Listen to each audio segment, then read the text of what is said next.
Hey everybody, John Good here. Greetings from Greenville, Texas. Local time is 2:19. Once again today it is September 8th, Saturday 2018. Alright, Baby Blue and I are on our way to Harrisburg, Pennsylvania, which is 1,334 miles from here. And as if you can see on the Doppler radar, rain, and plenty of rain.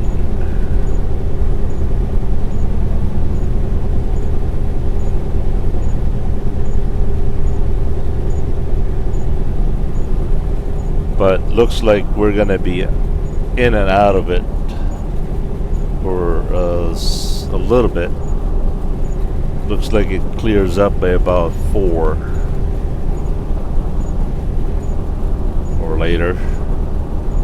Oh, a little later than I thought. Anyway, finally the traffic has died down. We're once again cruising at 70 miles an hour.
Things are getting a little brighter. About 100% better than what it was earlier today.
So anyway, what I was trying to tell you a couple of days ago, maybe a week ago, the day that my family and I arrived at the village of Leong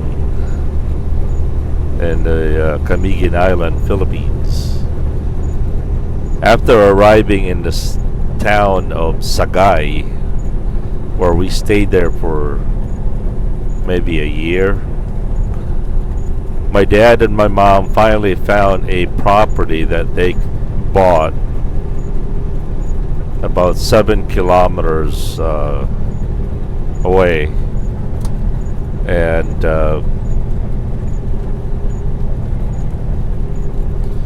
it was all swamp, and it really was very undeveloped. But my dad was somewhat of a self-taught engineer, jack of all trades, and he developed it. He had a little bit of money. He filled the swamp, and he was trying to make it to the very first resort in the island. And I would imagine he was the very first American that lived in that island. So after establishing our residence in the village or barrio of Leong, I started first grade and finished all the way to 6th grade. See, in the Philippines back then, in my generation, we only had 1 to 6, and then after 6th grade, then you go to high school.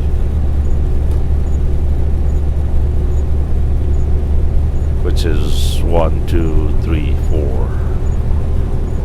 We didn't have 7 and 8.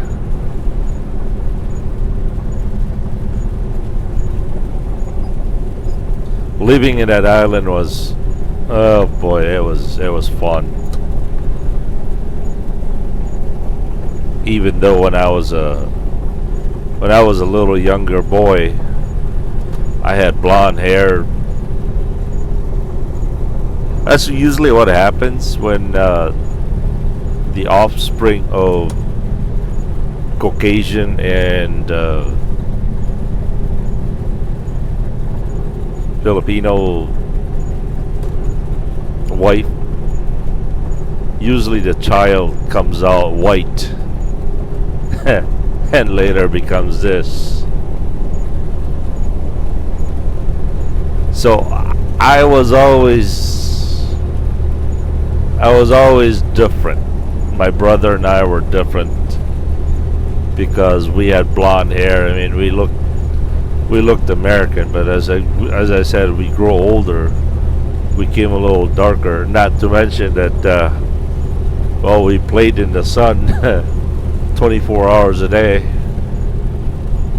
Either we were fishing, going up the mountains, or just goofing around in the ocean.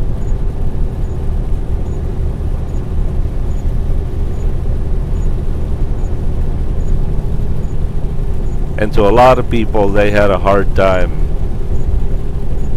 believing what they were seeing, because how come these two white boys can speak fluently in Bisaya, and yet the color of the skin was different or wrong. So if you type in on YouTube American speaking Bisaya, there's a few people on YouTube. I mean, they're just as white can be. They were born in the Philippines with white parents, parents, missionary parents, and they would speak Bisaya like, it was a natural thing, but you can't get over the skin color, the blonde hair.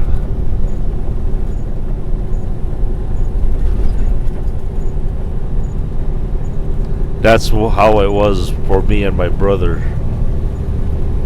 But nevertheless, when we grew up in the island, we were, in the barrio, we were well accepted. As I mentioned, that it kind of like we grew up in a palace. But when we were playing outside the palace, we were just one of the guys. And we would, we were just one of the kids. We would play and talk and act exactly like the rest of the kids. So my brother and I, we kind of grew up in both worlds, I guess.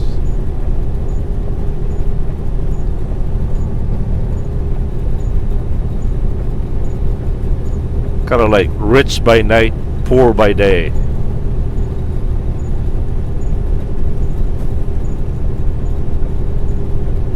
I remember when I was a little kid, I would always sneak in my friends to the house. We were the only ones that had refrigerators, electricity, showers, and I would bring my friends with me. And we would just rob the kitchen, and to them, boy, that was amazing,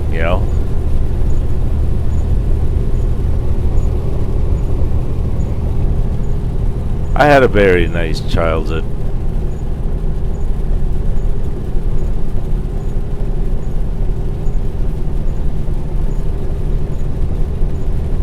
The drawback on that, though, is the lack of education. Yep. There wasn't much of a schooling at that village.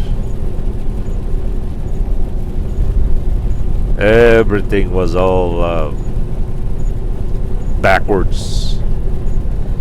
Even though my mom was a graduate teacher, I don't know if she ever worked as a teacher or not.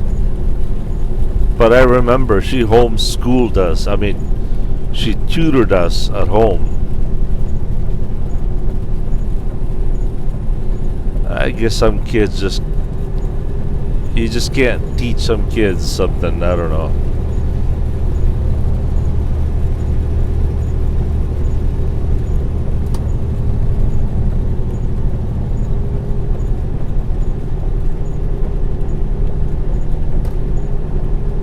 And on my mom and my dad's side, especially my mom, she became one of the influential public figure in our barrio. Even though she never ran for politics, she would always back up someone and push someone to be what we call it at home is barrio captain. It's kind of like a mayor of a city, but smaller.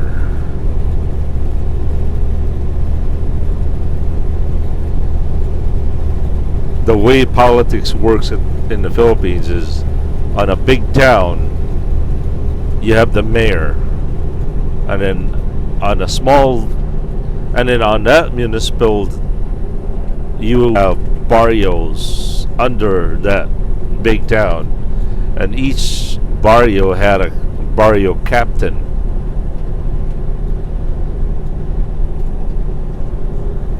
And my mom was heavily involved in pushing who the mayor was going to be, the barrio captains, but she never did run for mayor or captain, even though she could have easily won it.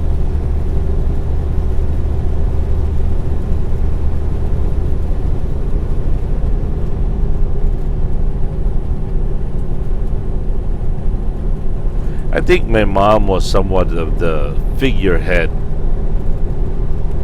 in our family, and my dad did things that nobody ever done it, and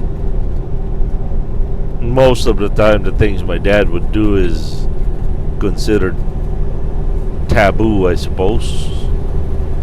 And so my mom would be the in between buffer between my dad and the law. For example, dynamite was highly highly regulated. Only the military could operate it. But somehow, some way, my mom got my dad to be approved of 14 cases of dynamite tucked underneath my bed,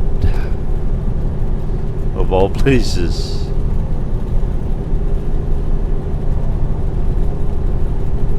Oh, my dad loved dynamite.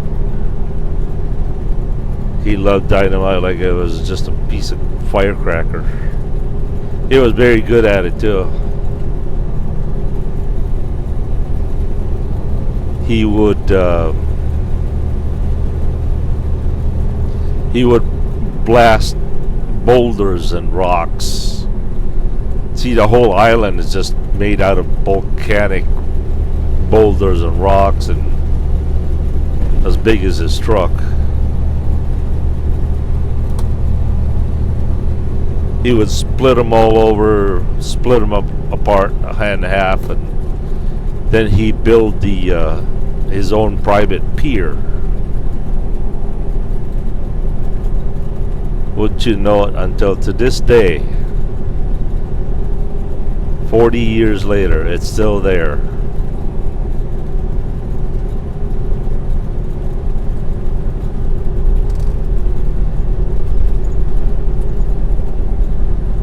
Sadly though, my mom and my dad got divorced. They split up. My dad kind of went separate ways, and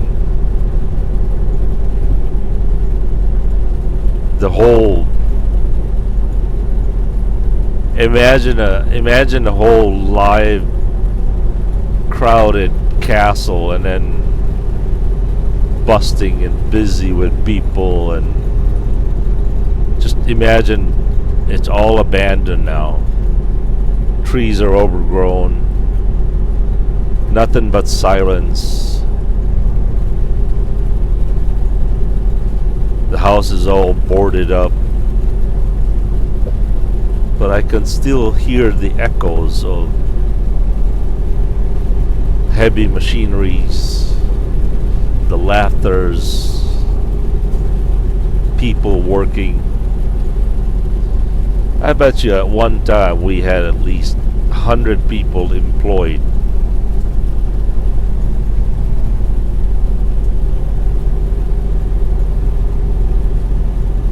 It's a sad sight to see what it is today.